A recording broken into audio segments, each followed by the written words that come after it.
Assalamualaikum warahmatullahi wabarakatuh. Perkenalkan, nama saya Rani. Saya NPM 1006063222018 dari Prodi Farmasi kelas A. Saya di sini akan mempresentasikan mengenai preformulasi dan formulasi sediaan fitofarmasetika pada penyakit diabetes mellitus tipe 2.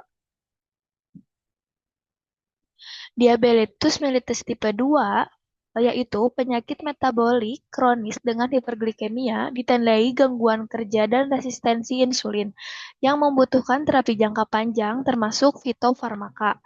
Selanjutnya, untuk kondisi pasien pada diabetes mellitus tipe 2 biasanya mengalami poliuria yaitu peningkatan volume urin, polidipsia yaitu rasa haus berlebihan, polifagia meningkatkan nafsu makan, penurunan berat badan, penglihatan kabur, lemas, serta neuropatik diabetik. Selanjutnya ada konsep terapi fitofarmaka. Konsep terapi fitofarmaka ini saya menggunakan pendekatan sinergis komplementer yang menggunakan kombinasi tanaman obat. Untuk efek utamanya dapat menurunkan kadar glukosa darah, untuk efek komplementernya dapat meredakan gejala penyerta diabetes. Untuk efek utama menggunakan dua tanaman yaitu kulit buah manggis, Garcinia mangostana, L, daun salam, Syzygium polyanthum Weigwalt. Kemudian untuk efek komplementernya, di sini menggunakan 4 tanaman. Yang pertama menggunakan temulawak yaitu Curcuma santorica. Yang kedua ada pegagan yaitu Centella asiatica. Yang ketiga ada ginseng, panat ginseng. Dan yang terakhir ada kunyit yaitu Curcuma longa. Selanjutnya, untuk pembahasan per tiap tanaman, yang pertama ada kulit buah manggis. Kulit buah manggis digunakan sebagai efek utama antidiabetes karena mengandung senyawa santon yang memiliki aktivitas antioksidan tinggi sehingga dapat menurunkan stres oksidatif yang berperan dalam resistensi insulin dan hiperglikemia pada diabetes mellitus tipe 2. Kemudian, perbaikan kontrol glikemik tersebut dapat mengurangi gejala diabetes seperti poliuria, polidipsia, dan polipagia. Yang kedua ada daun salam. Daun salam digunakan untuk efek antidiabetes yang mengandung flavonoid dan minyak atsiri yang mampu meningkatkan sensitivitas insulin serta menghambat enzim pencernaan karbohidrat, sehingga membantu penurunan kadar glukosa darah pada penderita diabetes mellitus tipe 2. Penurunan kadar glukosa darah ini akan meredakan gejala hiperglikemia, termasuk poliuria, polidipsia, dan polipagia. Selanjutnya, untuk pembahasan tanaman obat pada efek komplementer. Yang pertama ada temulawak. Temulawak digunakan untuk efek komplementer untuk menangani penurunan berat badan akibat diabetes. Temulawak dapat meningkatkan nafsu makan karena kandungan minyak atsiri yang bersifat koleretik yang dapat merangsang sekresi empedu sehingga mempercepat pengosongan lambung, mempercepat proses pencernaan, serta meningkatkan penyerapan lemak di usus.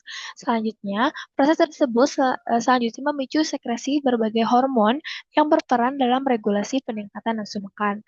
Untuk yang kedua, pada efek komplementer menggunakan tanaman obat pegagan, yaitu digunakan untuk pandangan kabur, mengandung senyawa triterpenoid seperti asiatikosin dan madekaseosin yang memiliki aktivitas antioksidan serta mampu meningkatkan mikrosirkulasi pembuluh darah.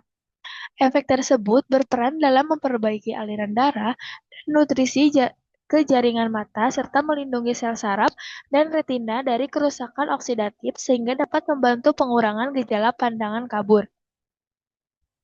Untuk selanjutnya, terdapat tanaman ginseng. Tanaman ginseng digunakan untuk efek komplementer untuk gejala lemasnya. Tanaman ginseng ini mengandung senyawa aktivitas ginsenosida yang bersifat adaptogen dan tonik, sehingga mampu meningkatkan daya tahan tubuh, efisiensi metabolisme energi, serta mengurangi kelelahan fisik dan mental. Ginseng dapat digunakan untuk membantu mengatasi gejala lemas dengan meningkatkan stamina tubuh. Untuk selanjutnya, terdapat tanaman obat kunyit. Tanaman kunyit digunakan untuk efek komplementer, digunakan untuk gejala neuropati diabetiknya. Mengandung senyawa kurkumin yang memiliki aktivitas antiinflamasi dan antioksidan kuat, mampu menurunkan stres oksidatif dan peradangan pada jaringan saraf perifer, serta memberikan efek neuroprotektif. sehingga berperan dalam mengurangi kerusakan saraf dan membantu meredakan gejala neuropatik diabetik seperti nyeri, kesemutan, dan baal. Selanjutnya, terdapat preformulasi bahan. Yang pertama, terdapat kulit buah manggis. Digunakannya bagian kulit buah manggis, bentuknya ekstrak kering, senyawa aktif yang terkandung yaitu ada santon. Untuk kelarutannya, larut dalam etanol, sedikit larut dalam air. Untuk karakternya, antioksidan, kuat, dan antidiabetes. Yang kedua ada daun salam, yaitu Syzygium polyanthum. Digunakan bagian daun untuk bentuknya ekstrak kering, senyawa aktif yaitu flavonoid dan minyak asiri.